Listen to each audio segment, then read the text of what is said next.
Hi, my name is Mike Dillard, and this is Self-Made Man, the podcast for those who want to leave their mark on the world and create a legacy of honor, integrity, and achievement in every aspect of your life. I'm glad you're here, and once again, it is time to forge your destiny.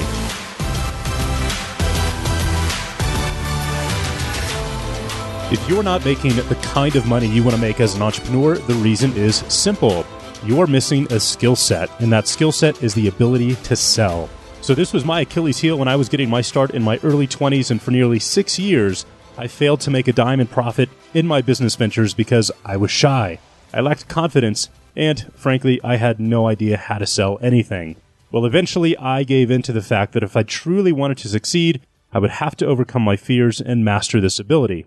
Well, today, we're joined by Matthew Pollard, who has had a similar experience and a story.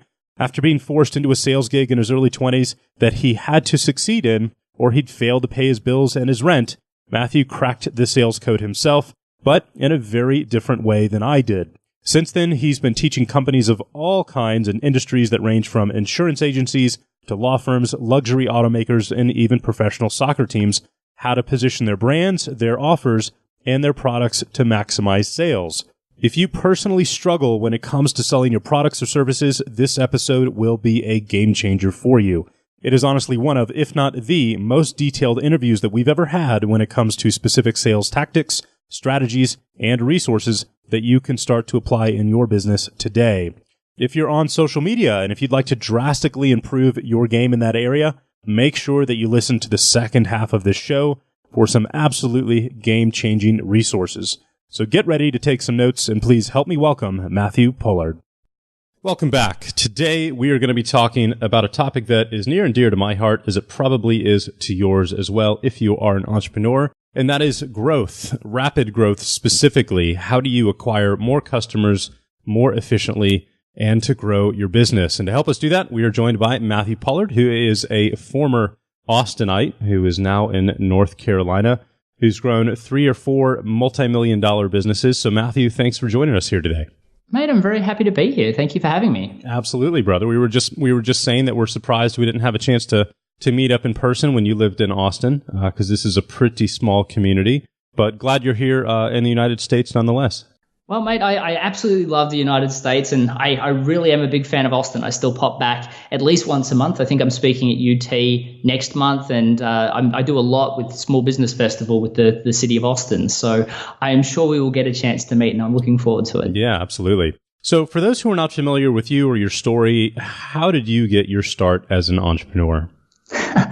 Well, I think that just like a lot of entrepreneurs, it happens by accident and then we own it later. So I'm going to be completely honest and say that, I had a reading speed of a 6th grader in late high school. I had no idea what I wanted to do with my life. As a matter of fact, I convinced my father that I was going to take a year off school after finishing high school. I got in the top 20% of the state, but it was really hard, and I just didn't have the energy to do another year without a break, especially not knowing what I wanted to do. So I took a job as a salesperson I took a job at a real estate agency, and I wasn't the salesperson. I was actually one of the people in the back office doing data entry with a look on my face saying, "Don't talk to me. I'm really here to find myself." But having a bad reading speed, and I actually had pretty bad acne back then, which made me really, really introverted. So I worked there for a very small amount of time. It was only a few weeks before my boss came up to me, really just coming into Christmas, and said, "Matt, I really got some bad news for you. The company's shutting down.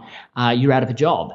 Now, Christmas is a very different period in Australia than it is in the United States. Business owners go away on the 15th or 20th of December, and they don't come back to the 15th or 20th of January because it's our summer break and Christmas all at the same time. So there's no getting a job. So for me, the only job I could get was commission-only sales, which was terrifying to me, but really I had no other option. So I took the job, and after 5 days of product training, I got thrown out on a street and said, go sell.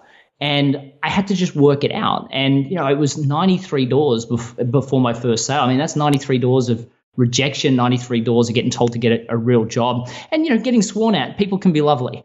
So, 93 doors of that torment. And I remember I walked out my first sale and I made about $70. And I was ecstatic for about a second until I realized that I had to do this again tomorrow and every day for the rest of the year. And it just wasn't okay. Well, long story short, I taught myself how to sell on YouTube. I mean, I could barely read. So, a Brian Tracy or a Zig Ziglar book, it would have taken me the year to read. So I learned on YouTube. And within a period of about 6 weeks, I went from a person that had no business being in sales to a person that was now the number one sales performer in the largest sales and marketing company in the Southern Hemisphere.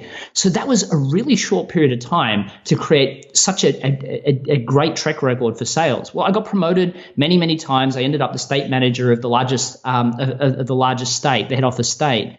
And then I decided that I wanted to move into my own business. And it really happened because my boss told me that he wanted to move me to a salary because I was earning too much money. So as a result, I went out onto my own, and within the space of less than a year, we turned over $1 million.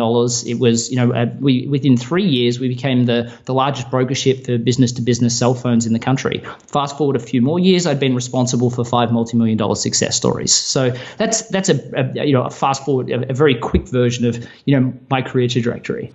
Awesome. So the big question is, what was the catalyst that took you from 93, rejections to becoming the top salesperson in your company a year later? So one of the biggest, most important things that I learned is that sales is a process. And as long as you understand that it's a process and that you can learn it step by step, then you can become successful. See, I don't think I would have done it unless I was absolutely in dire need. So a lot of people, a lot of introverts, they go into the world of sales and they're like, oh, no, this doesn't work for me, or we avoid it like the plague.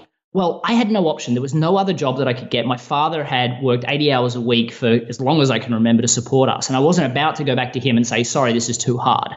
So I had to find a way. And I discovered YouTube. And the first videos that I started watching started to highlight that sales was just a process. It was a stepping stone process that just led to a sale. Now, instead of thinking it was one of these natural abilities, I had to be open to the fact that it was a process. And every day I would practice a new element, and then I would integrate that and I would test it, and I would treat it almost like a scientist experimenting. And I felt that was incredibly liberating, because as an introvert, when somebody said no to me, I took it quite personally. But as soon as I started to realize that it was a process, when somebody rejected me or when somebody said no, I looked at it from an external perspective and said, that's not me, it's the process. What's wrong with the process? And all of a sudden, the rejection didn't hurt anymore. So I think it was two things. It was understanding it was a process, so I didn't take rejection personally, but also perfecting that process and experimenting with that process to get better and better. And I think that, because I am an introvert, one of the biggest problems that people have is they see extroverts and they're naturally better at sales than their introverted counterparts. However, their sales ability is directly linked to their mood. So if they have a fight with their husband, their wife, their girlfriend, their father, all of a sudden their sales plummet. And then they're having a good day, their sales go up. Where an introvert focuses on their system, and as long as they focus on the system, it gets better and better and better over time. And it doesn't matter what's going on in their life, they do the same system and they deliver substantial results. I remember I had a bunch of sales calls after getting back from Thailand, speaking at the Electrolux Top 100 conference. And I was exhausted, but they asked me to speak short notice, and I agreed to do it. And I didn't want to move that whole day of calls because it would just have been horrific to do that. But I remember delivering doing those phone calls and doing them laying in bed. And I just followed the program, and my sales results were almost exactly the same. Extroverts can't do that. And that's why I say that introverts can always outsell their extroverted counterparts, hands down. So let's go through your process. So when we're looking at sales, and one of the things that I always say is if we start with sales, we've already lost. And, sales is the third element of what I call my rapid growth system, which there are a lot of things you can do before you get to the sales process to make it easier for you. You can have a strong message that excites and inspires people to want to know more about you. So you don't have to feel like you're pushing something down somebody's throat. You can identify a niche of willing to buy clients that really find a group of people that rally to your cause, that find your unique talents and experience exciting to them, because everybody has that unique group of people where they can deliver something special that no one else can provide. So I always suggest that we look at that, and I can highlight some elements to that in a second if you'd like. But really, the sales process Again, it's a series of steps. So the first one is really about developing that credibility and rapport. And I think that's something that all people, not just introverts, struggle to do. It's coming up with something that allows them to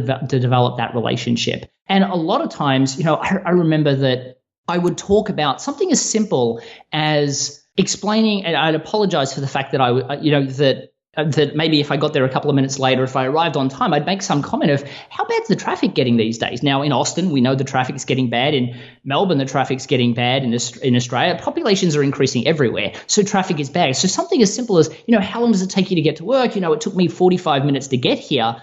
A simple conversation like that can create a banter. Going into somebody's house, you can ask to take off your shoes. It shows respect. Those little elements make such an important difference when you're first starting to go through the sales process, because you want to develop that relationship. But what I'm going to do is I'm going to focus on the core two that make such a massive difference. And the first one is asking the right questions. A lot of people will go into a sales process and they might ask, what exactly you're looking for, and then they'll go straight into the tell of what they can do. The real goal is to ask great questions that get you ammunition to be able to sell to them later. And one of the most simple processes is really asking a series of questions that goes something like this. What are the biggest problems in your business right now? Now, the reason why you ask that question is there might be some things that you can help with and some things that you can't. Now, why you want to know what your niche market is because you want to understand your customers better than they understand themselves. Because if you know that, if they say they don't have any business problems, you can say, well, I've worked with, over 60 plumbers in the last 12 months. And I find that every single plumber I speak to have these problems. Are you sure you don't have any of those? And they're like, oh, well, if you're saying that those people have told you, yes, I can tell you that I have those problems too, plus all of these others. People tend to be proud. They don't want to talk about their problems. But if you highlight that you know them, then all of a sudden it becomes simpler. And that's why it's so important not to sell to everybody, because speaking to everybody is really speaking to no one. So really going into the question process and asking what are the problems in your business, and then saying, well, I might not be able to help you with these ones, but I can refer you to people. But these specific ones I can help you with. But I want to identify first, how are you experiencing, who's telling you about these problems? Are you experiencing them, you seeing them yourself, or are other people telling you about them? And the reason why you want to know to really understand that is because if they're seeing it as a problem, they're willing to pay a high amount of money to fix that problem. But if somebody else is telling them about the problem, well, then that means they're probably less likely to want to pay money to do it. If a staff member is telling them about the problem, they're probably less likely to want to do anything about it. So by just focusing on understanding that difference, you know how much more emphasis you need. So what I tend to do is when somebody tells me it's their staff members, I say, well, look, it's great that they're telling you that, but the one thing I really want to be, mindful of, and I'm not saying this will happen to you, is really happy staff tend to complain about nothing. Like when people are excited to be at working for a business, then they're really, just happy to be there. When they start to complain about problems, and I'm not saying this could happen to you, but if that's the case, then what you'll find is they may be starting to get disgruntled. And, it costs a fortune to replace staff. Like HR talks about the fact that it's a quarter of a yearly salary to replace them. So I really hope that this is something that we can work together to fix. You then move into the next question, which is, what is this problem costing you? And a lot of people focus on, the real cost of the problem. Like I worked with an electrician once, and I was talking to him about the problems that they were experiencing in their business. And he said, one of the things that annoys me is my staff don't clean up after themselves.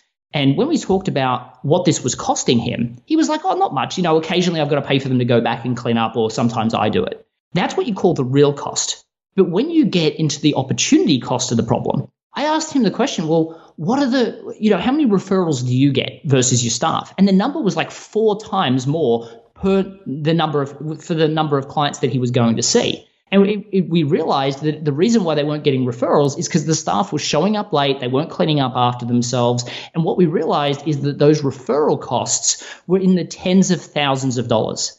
And then I asked him, well, that must really stress you out. And I talked about the personal life problems. And he said, yeah, now that we're talking about it, I didn't realize how much it's costing me. It stressed me out. And I said, well, have you ever had to go back like late on a Friday night to clean up and miss like a special family occasion? And he said, well, yeah, I just missed my my kid's dance recital. My wife was really frustrated with me, but I had to go and fix the customer's problem. So what we've done by asking really strong questions is we've led the customer to be incredibly motivated to want to fix this problem. Then what I do is I move into a story. Now, a lot of people then move into the tell. But the problem is when I tell you why my product or service will fix that problem, your logical mind's going to interpret that. And it's going to say, yeah, I believe that, or I don't believe that. That's the problem with selling to a logical mind. So what I do is I tell a story, because stories have this wonderful effect of short-circuiting the logical mind. Your brain goes, oh, story time, and just listens for the answer. Listens to the story, and they listen to the whole thing and then interpret the moral. So what I like to do is I like to tell a story of a customer that was just like them, experiencing the same problems, some of the concerns that they had, and how we worked together to get past those problems and get a successful outcome, and then move past into a trial close and then a close. And I always use a trial close, which is not really asking them for the sale, because as an introvert, I hate doing that. I ask them something like, so if so now that we've discussed this, I need to get a better understanding of you. Would a day course or a night course suit you better? And if they say an answer to that, I know they're probably going to move forward. But the story is what makes the sale, because people buy emotionally. And as long as the emotional has a lot of logical triggers, they won't wake up tomorrow and be terrified. But those are some quick highlights of what you can do to have drastic improvements to your sales performance. Now, it sounds like you help a lot of small businesses with, in-person sales, right? Like, at least that's the example that you were just going over. Do you do a lot of online sales training as well? Yeah, so I spend a lot of time working with people both online and offline. And I think that one of the most important things, and this is just going back to the messaging, is a lot of people come to me now. And, when I first started, they said to me, people used to always come and say, Matt, can you help me with sales training? And I would either help them sell online or I would help them sell offline. And a lot of the online stuff was how to get people to move the conversation onto the phone. A lot of the time it was about looking at how to use emotive language within their emails to get people to buy without speaking on the phone. But what I found is a lot of people, and all of the businesses that I had started when I was in Australia, I always thought my reason for success was my ability to sell.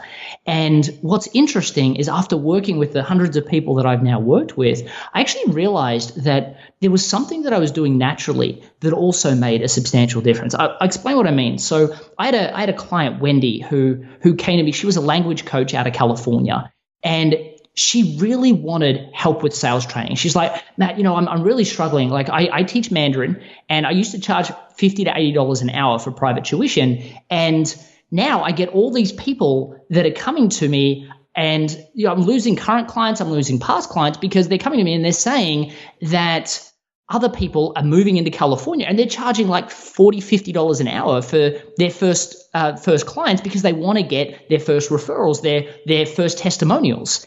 And I'm really struggling to keep my current clients. She said, I'm also dealing with the fact that people on Craigslist now from China are offering to do the same thing for $10 to $15 an hour. Can you teach me how to sell more effectively to be successful in my business in this new crowded market? And I said, Wendy, learning how to sell better is only going to be a long fight to the bottom, because you're still going to have to compete on price. What I would like to do instead is I would like to teach you how to avoid the battle altogether. So what I did with Wendy is I looked at all the clients she worked with, and there were hundreds, but what I noticed was there were two people specifically that she helped with more than private tuition. What she helped them do was these three things. Specifically, the first one was this concept called galaxy. Now, for us, the word galaxy means, outer space. But in China, that's their version of rapport. See, if I was going to chat with you and I was going to try and sell you something, I might sit down and have a meeting with you. And at the end of that meeting, if I was a really bad salesperson, I would say something like, do you want to move forward? And you would say yes, no, or everybody's favorite, let me think about it.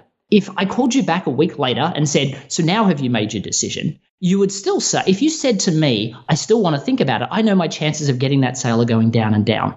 Well, in China, they want to meet with you 5 or 6 times before they even speak business. They're probably going to want to see you drunk over karaoke once or twice. Now, the reason for that is they're not talking about transactional deals, 12 and 24-month contracts. They're talking about 50 to 100-year deals. It's longer than a lot of people's lifetimes. And as a result of that, they want to make sure that the person that they're doing business with has the right they're the right person to work with. It's more about the person they're getting into bed with than anything else. She also helped them understand the difference between e-commerce in China and e-commerce in the Western world. And the third thing is she helped them understand, probably the most important, the importance of respect. See, in China, while they do expect you to learn the language, that's not enough. That's not respectful. They don't expect you to sound exactly like them, but they do expect you to try and reduce your accent. They also expect you when you grab their business card. I mean, if we were at a networking event, I'd grab your card, I'd look at it quickly, and I'd throw it in my pocket.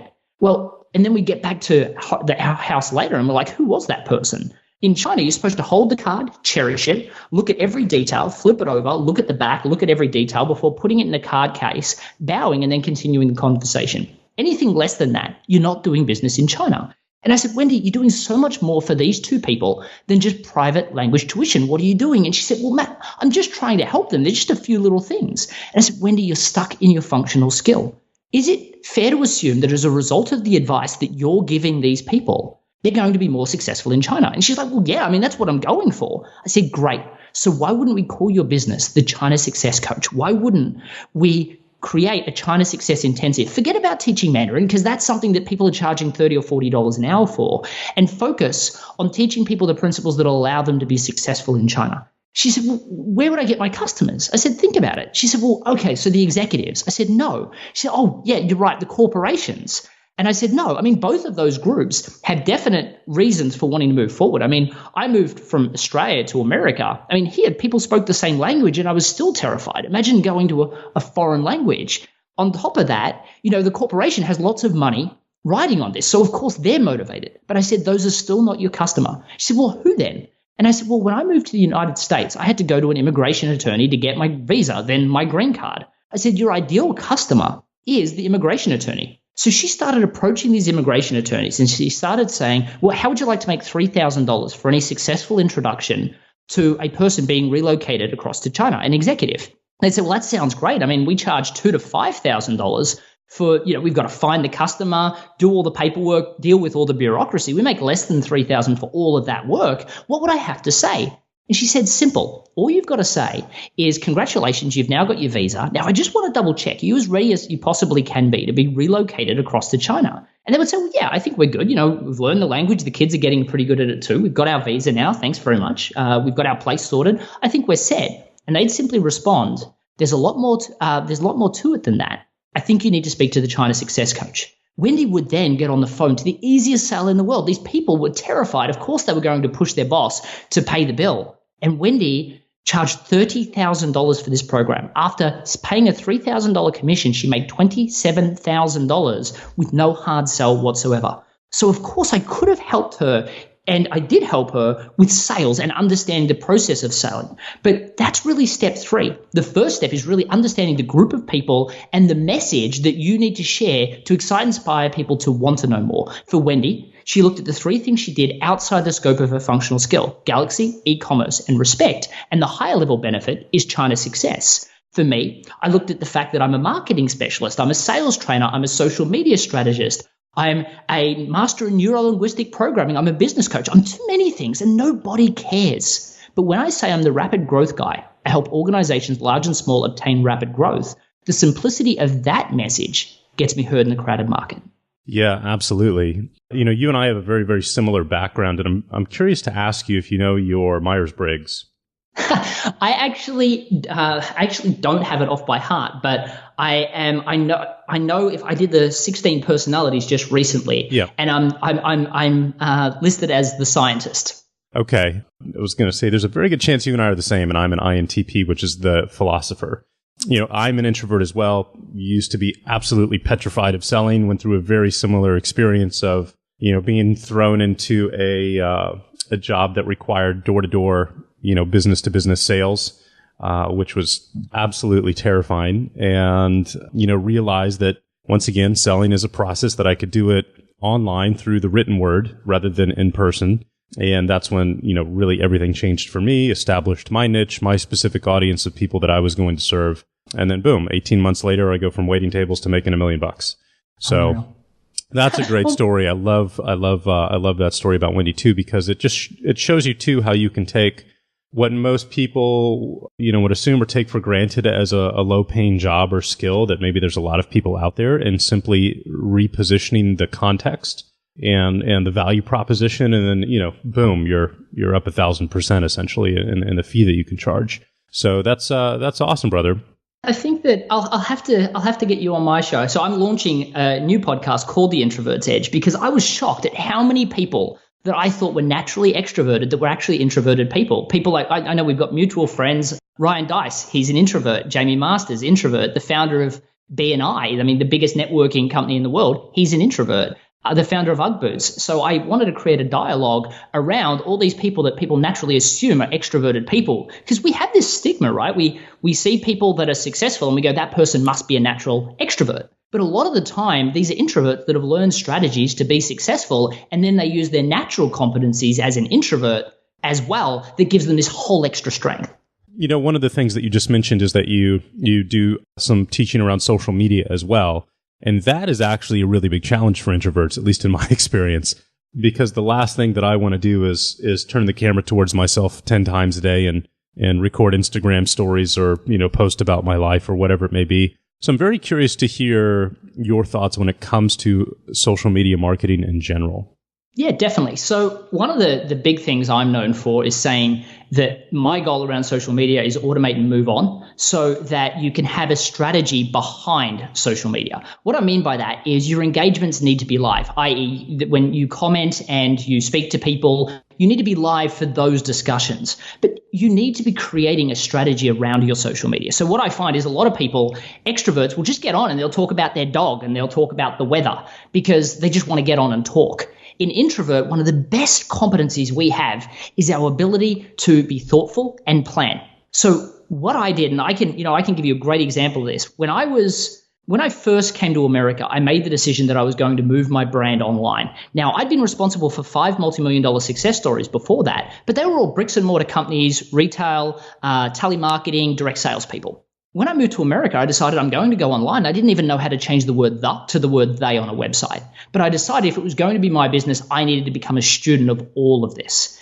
Well, in February of 2014, I launched my online website. And within 9 months, I was inducted into the International Sales Blogger Hall of Fame, and I was listed by Evan Carmichael as one of the most retweeted business coaches on Twitter. Here's the process that I followed. What I did is I didn't focus on writing lots and lots of content. What I did instead is I focused on writing some pillar pieces. Now, these were only 1,500 words, but there was only 4 of them. And then I created a podcast of 25 episodes. And that was it. I grabbed some quote images and I built that into a software program that did what's called evergreen sharing. What that means is a lot of people know technologies like Hootsuite. But the problem with Hootsuite is that you share it once and then you're constantly rescheduling it.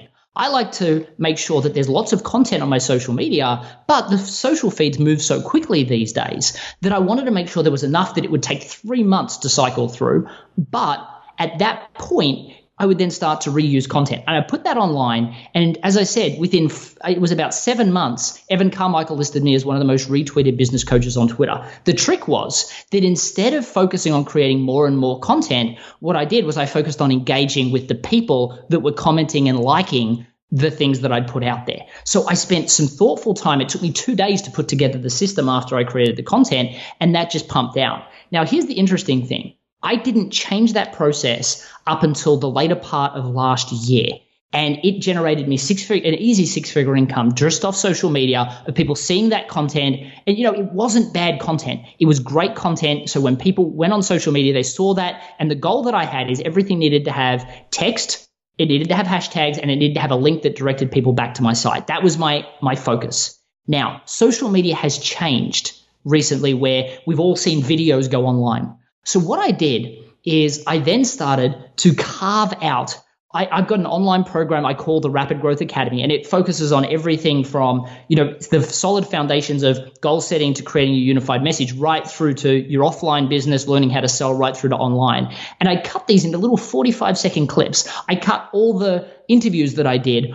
Anything that was video, I cut into 45-second clips, and I built these into a new platform that supported video that did the same thing. And the engagements have gone up dramatically. I think one of the things that people struggle with as introverts is the live element of that. So I like to be controlled. So what I do is I spend a lot more time in the planning phase picking great content that will work for people. But people know when they watch something that I put up, it's relevant and it has an outcome. But for people that do want to go live, because I do a lot of live streams here and there as well, what I do is I schedule it in my calendar, and I'll do a live stream. I do a live stream with my academy students at 4 p.m. Central every Tuesday. But I go in and I do all the planning of what I'm going to talk about, and then I get up and I do it. I think for introverts, there are two things. One is if we want to do it, we have to schedule it. And the second is we need to plan it. But just like sales, I mean, if you go out now and you had to go back to door-to-door sales, of course, you probably wouldn't want to do it because no one loves it.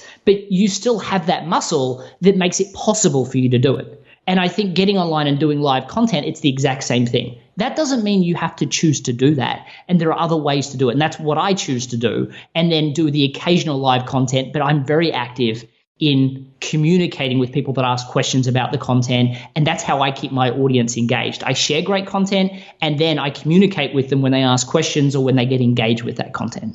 So do you have a preferred automation platform that you use these days? So I've actually gone through an interesting trajectory. So I used to use MeetEdgar because MeetEdgar was one of the first. Yeah, that's who I use actually still.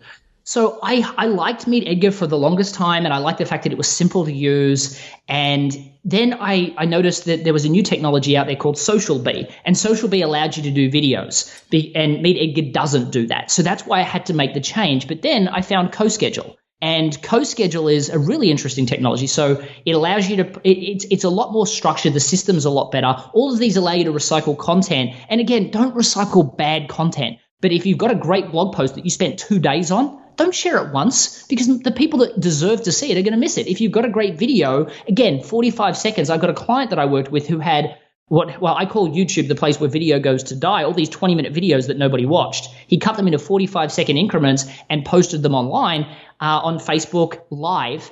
And as a byproduct of that, he got booked solid. He didn't have a client for 8 months. And just by doing that, he was booked solid in the space of 7 weeks. Now, for people that are utilizing video, I mean, MeetEdgar is great if you're not utilizing video.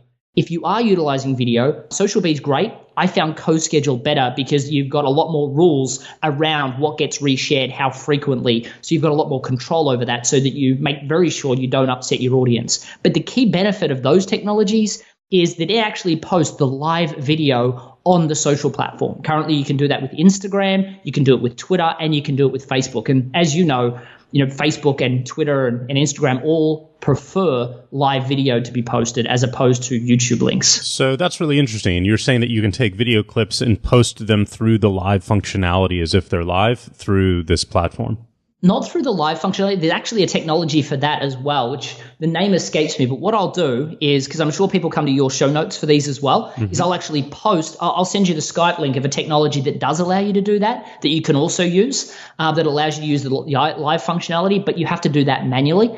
But what SocialBee and CoSchedule allow you to do is post the video so it's native to the platform as opposed to a YouTube link. And what native means is that it's actually in it's in Facebook and in Twitter as opposed to hosted on YouTube. Right. Awesome.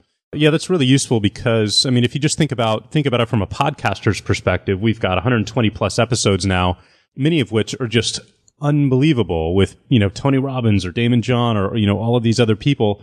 And, after the initial week-long promotion, they'll get some re-listens and downloads from people who subscribe to the show on iTunes, but a fraction of your audience is going to see those absolute diamonds unless you integrate a technology like this. So I think this is absolutely critically important to really make the most out of all the trouble and work you've gone through to produce the content that you have so that it doesn't just die on the vine.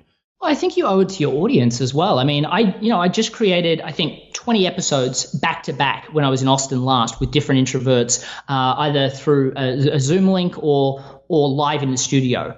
And these are great videos, but people aren't going to see them. And what I did is I went through and I clipped out all the little 45-second increments that I felt people would get the most value out of. And I can share those over time so people get that value, but also it links back to the full segment, which I spent a lot of time on. And one of these great guests gave so much value that they deserve to, be recognized for that, and that they deserve to have lots of eyes, that people that will benefit from that content to be able to see it. And I think that a lot of people think that they're upsetting their audience.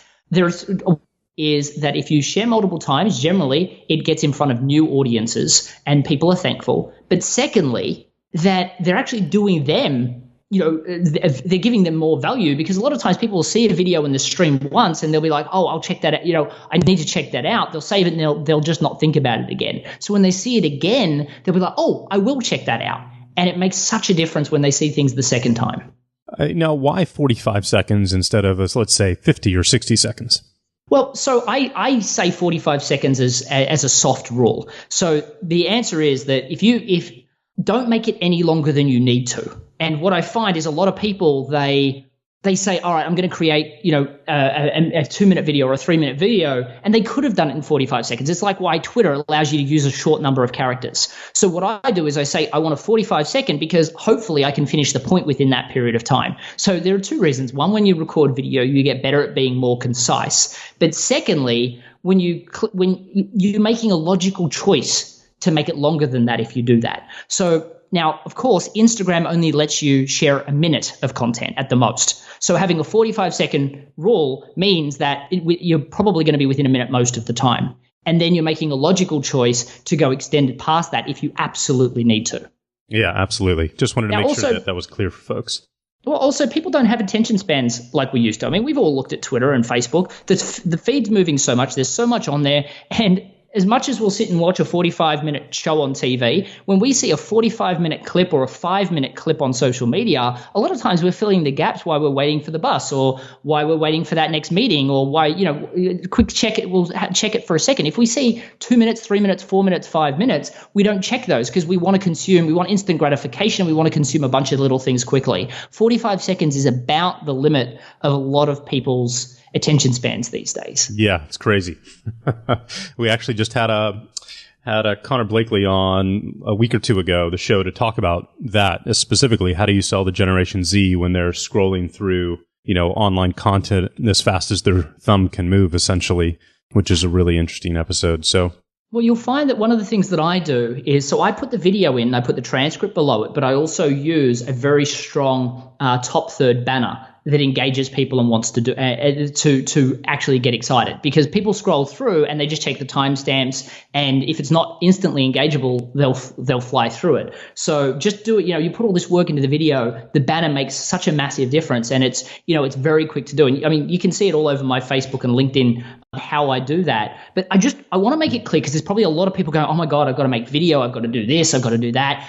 That's going to be too much work. I don't want people to get overwhelmed by this. The bottom line is create a social strategy, i.e., if I'll give you an example. If you know that, for instance, I'm the rapid growth guy or Wendy's the China success coach, if you know that that's what you need to get across, then every video that you put up, every piece of content has to be aligned with sharing that message with the world. Now, I always suggest that you share 3 major elements. So I talk about creating a unified message, niche marketing, and sales systemization. So everything that I share online has something to do with one of those 3 topics. So as a byproduct, I am sharing with my audience that is what I do. Now, you don't need to start with video. As I said, for nearly 3 years, I had 297 posts on social media that circulated, and it generated me so many people coming to my website and opting in, and lots of interaction with social media. But a lot of times it was just a blog post. I'd share the blog post 7 different ways. I'd share a little other elements of it to bring people back to the same post. I would share quote images that brought people back to those same posts. You don't need to create a lot to start getting traction doing this. What you do need to do is you need to start. Yeah, and I've got to ask you, do you have a team member or an outsourced service provider who helps put these clips together for you and actually does the video? Because I'm looking at them right now, and I can visually see, and everybody should go check this out on your Facebook page, how you have essentially the headline banner at the top of the video, the middle section is the video, and the bottom is the actual transcripts and the words going by, which is really important because sound is not on by default, on these video clips as you're scrolling. So how do you actually get these made? So when I first started, as I said, I did all of it myself. So what I did is I created all the content and I sat down for a weekend and I wrote 297 posts. Video gets a little bit more complicated. So what I did is all these videos that you see, I've got courses and programs, and I have hundreds of hours of video of me speaking from stage, answering Q&As. So what I decided to do, and this is the important thing, when you outsource it to somebody else, a lot of the time they don't know you as well as you know. They don't know your unified message. They don't know the essence of you and what you want to share and the foot forward that you want to put forward. So what I do is I curate all my own content. But I watch a 20-minute video and I'll break that into 10 45-second little clips, or sometimes 3 or 4 or 5. Then what I'll do is I'll suggest what the top third should say. Now, I have an in-house copywriter, so my in-house copywriter will then fix the top third. It then goes off to a transcription service. They'll do the transcript for the bottom. I then have an in-house designer that does the top third and in-house video editor that does the video. But I'm lucky. But again, all the money I spend on this stuff is money that this business generates. And that was the rule of thumb, because I couldn't congruently tell other people to do what I've done if I invested all this money that, didn't come from this specific business. That's always been one of the rules that I had. So what happened was, by creating all of the written and the text, the written, the imagery, and the sharing my podcasts on social media, but non-video formats, when I did that, that was what generated a lot of interest. Of course, I go on podcast interviews as well to drive people to my website. Those people that enrolled became one-on-one clients, became members of my online academy. And when those people pay for me to create all this other video content now that I can leverage and share with the world and help more people. So a lot of people don't start from the end point of doing what I'm doing now. Start from what can you do easily to get on social media, and then how do you step that up? But a lot of people, you can do it really easily. The top thirds that I'm doing, if you want to get 10 or 20 of those, go to Fiverr and you can get some really well done. If you get 10, it'll cost you $50. The transcripts, it's $1 a minute. I'm telling you to do 45-second transcripts. It's really simple. And then these days, there's things like iMovie. You can do this stuff on your phone, so on your iPad, and you can outsource it to, again, another person on Fiverr to put it together. It's not as expensive as it used to be. So if you do have videos, I definitely recommend it, but you don't have to have it all in-house. You don't have to hire a big digital agency that's going to charge you tens of thousands of dollars over the year to do this. You can start in a really simple way, and you watch your engagement go up, and then use the increased clients to make, to make the investment to do that. But again, don't do that until you have the strong message, so that you're sharing that message on your videos, until you know your niche. So you're speaking to the clients that will resonate with your message, and until you know a sales system that when they call, you can actually convert a high number of them, so that you actually get money to reinvest into your business, and so that you can live the life that you really want. Yeah, absolutely. All of these activities, I think, should come after you've already got a place to put the attention. Specifically, in the best case scenario, it turns into revenue, so that there's an actual ROI in your activities that's measurable. Well, definitely. And I think that a lot of people get stuck. I see a lot of people, you've got products and things that you do, and everybody has, a lot of the successful people have products and books. And what I find, a lot of people, when they start their podcast for the first time, they don't have a product that they sell or a coaching service. They're just hoping the podcast gets them to where they want to be. And, I see a lot of podcasts, they succeed and then they fail because of that. Again, you need to have a strategy moving forward. So when I first started, I put my website up, and people that go to MatthewPollard.com now, you'll see that my website, it hasn't been updated since October of 2014. I'm about to do a complete rehash, and it's a massive. I've written nearly 40,000 words that are going live on November 1, in line with my new book launch, which is The Introvert's Edge. Now, when that goes live, I'm going to continue to put content out there. But when I was just working things out, I launched the podcast, which my podcast is called The Better Business Coach. And I launched that, and I wanted to see whether the market, it was my validation. But I already had a created coaching program in the back end, but I focused on a small niche of business coaches. And I focused on teaching them how to get more customers by understanding the importance of differentiation, niche marketing, and sales systemization. Then once I captured that marketplace, then I said, okay, why not stretch it out to all service providers? Now, of course, that doesn't mean I don't help a product-based company, but they'll come to me and say, do you work with me also? But if I spoke to everybody on my website, I get no customers. So knowing my niche and expanding it out to service providers then allowed me to create some great content for them. And that's when I created my Rapid Growth Academy that I launched in February, and it's had some great success, but it was specifically working with service providers. And then I expanded my niche out again slightly, and I focused on all of introverts, which in America, it's like 40 to 60% of the population.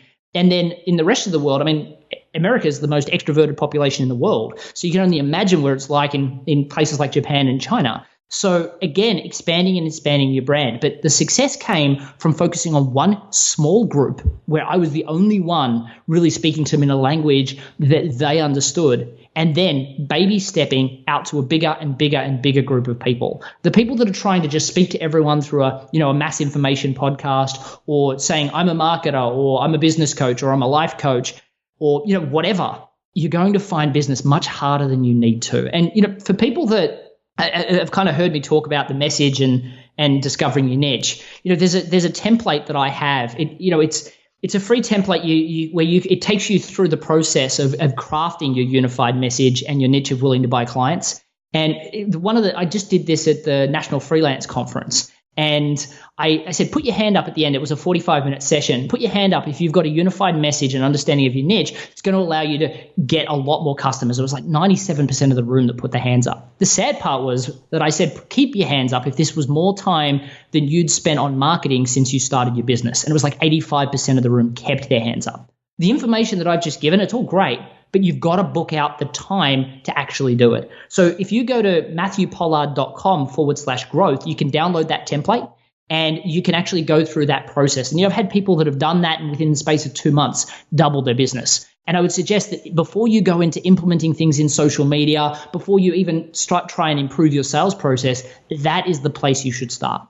Awesome, brother. Well, this has been some really, really, really great advice. This is the light bulb that changed my life, obviously changed yours as well. When you understand how the sales process works and specifically put a plan in place to do this in a way that's scalable, especially if you're just starting off by yourself, you're a solo entrepreneur, leverage and scalability is everything. And so go check out coschedule.com. Go check out MatthewPollard.com. Matthew, we know you've got a book, but I have a feeling everybody's just going to go to your homepage and connect to you on social media. So they'll get to hear about that when it comes out in November as well.